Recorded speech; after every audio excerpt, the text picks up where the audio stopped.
Bonjour à tous, bienvenue sur la présentation de notre réunion d'information technique sur le sujet de la prime Macron. Pour ce thème, nous accueillons aujourd'hui David Ruiz. Bonjour David. Bonjour Cindy. Donc David, vous êtes expert comptable et ingénieur en patrimoine. Ce que vous aimez dans votre métier, c'est le conseil. Et pourquoi aujourd'hui traiter du sujet de la prime Macron? Parce que la prime Macron est un sujet d'actualité, on n'arrête pas d'en parler, et qu'aujourd'hui les salariés comme les entrepreneurs ont besoin d'avoir d'informations sur le sujet. Toutes les entreprises sont concernées? Toutes les entreprises peuvent verser la prime Macron à leurs salariés, dès le moment qu'il y a un salarié bien sûr, sans aucun problème et avec seulement la limite des 1 000 euros maximale. Tous les salariés peuvent y prétendre donc.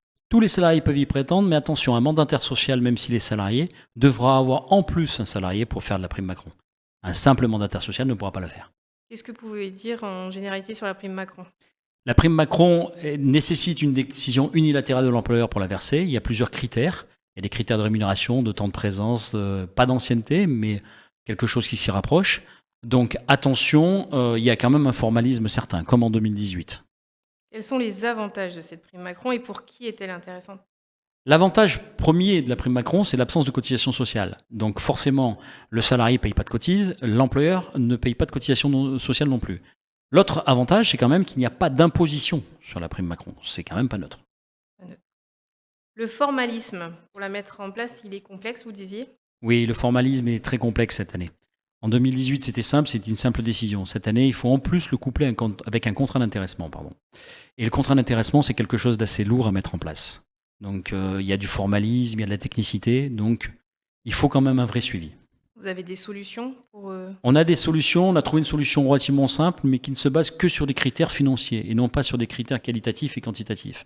L'avantage, c'est que c'est une solution à moindre coût et qui pourra permettre aux entreprises de répondre rapidement aux besoins, sachant que la prime Macron doit être versée avant le 30 juin et qu'un contrat d'intéressement pour être accepté par la directe, c'est relativement long. Seul un contrat d'intéressement suffit? Le contrat d'intéressement peut suffire pour mettre la prime Macron en place. Mais si on voulait aller jusqu'au bout de la démarche, il faut en plus le coupler avec un PEI, c'est un plan d'épargne salariale, l'épargne salariale assez connu. C'est le moyen pour rendre la prime d'intéressement non imposable. Mais on peut très bien faire Macron avec un accord d'intéressement, on peut ou non mettre un PEI en place. La volonté, c'est d'essayer d'avoir une logique complète, et pour ça, on a fait cette rite. D'accord. Donc tous ces éléments, vous les détaillez dans la réunion technique d'information. Moi, pour l'avoir suivie, je sais qu'elle est percutante et interactive, c'est vraiment très enrichissant.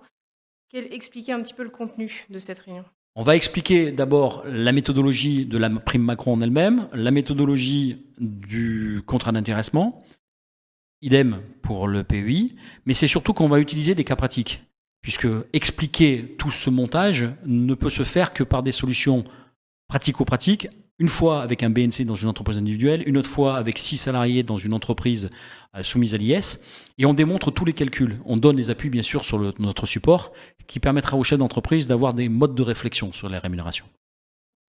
Lors de cette réunion, vous parlez aussi d'astuces sociales. On parle d'astuces volontairement, puisque la prime Macron est un moyen de verser une somme d'argent à son salarié, mais ce n'est pas la seule gratification. On peut avoir des gratifications du type chèque vacances, chèque culture, on peut avoir le CESU, on peut avoir la prime transport. Toutes ces méthodes permettent de rémunérer et de gratifier son salarié. Il n'y a pas que la prime Macron. Donc, si on veut bien conseiller, si on veut bien optimiser, bien rémunérer ses salariés, je pense que c'est indispensable de connaître toutes les astuces.